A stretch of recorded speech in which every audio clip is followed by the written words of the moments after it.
Bagaimana jika sebuah kisah cinta berubah menjadi tragedi, dan kemarahan seorang anak justru melahirkan sebuah gunung megah yang masih berdiri hingga hari ini?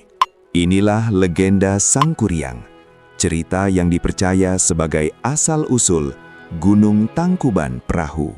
Pada zaman dahulu, di tanah Sunda, hiduplah seorang putri cantik bernama Dayang Sumbi.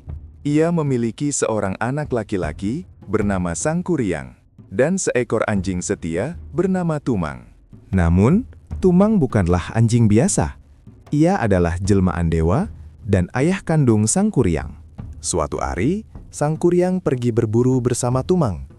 Karena kecewa tak mendapatkan hasil buruan, ia marah dan tanpa sadar membunuh Tumang.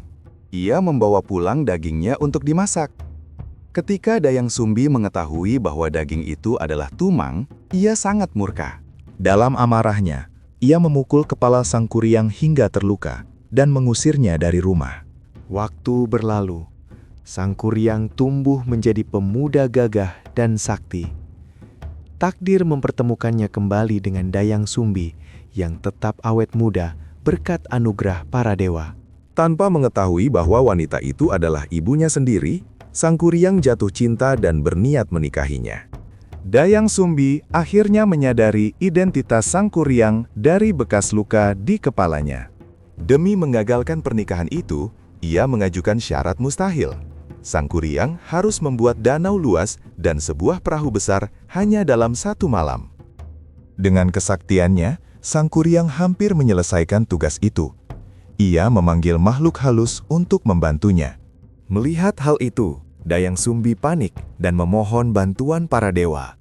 Fajar pun datang lebih cepat. Ayam-ayam berkokok, tanda pagi telah tiba. Merasa dikhianati, Sangkuriang sangat marah. Ia menendang perahu besar yang hampir selesai dibuatnya hingga terbalik. Perahu itulah yang dipercaya menjadi Gunung Tangkuban Perahu, yang berarti perahu terbalik. Hingga kini, gunung itu berdiri megah di Jawa Barat, menjadi saksi bisu legenda tentang cinta, takdir, dan kemarahan. Ketika emosi menguasai akal, keputusan yang kita ambil bisa menghancurkan masa depan yang telah susah payah dibangun. Itulah kisah Sangkuriang dan asal-usul Gunung Tangkuban Perahu. Sebuah legenda yang mengajarkan kita untuk mengendalikan amarah, menghormati orang tua, dan berpikir sebelum bertindak. Karena satu keputusan yang salah bisa mengubah segalanya untuk selamanya. Jika kamu menyukai kisah rakyat penuh makna seperti ini, tekan tombol like untuk channel ini. Subscribe agar tidak ketinggalan cerita-cerita inspiratif dari Nusantara. Dan bagikan video ini agar pesan moralnya bisa sampai ke lebih banyak orang. Karena dari cerita sederhana, kita bisa belajar nilai kehidupan yang luar biasa.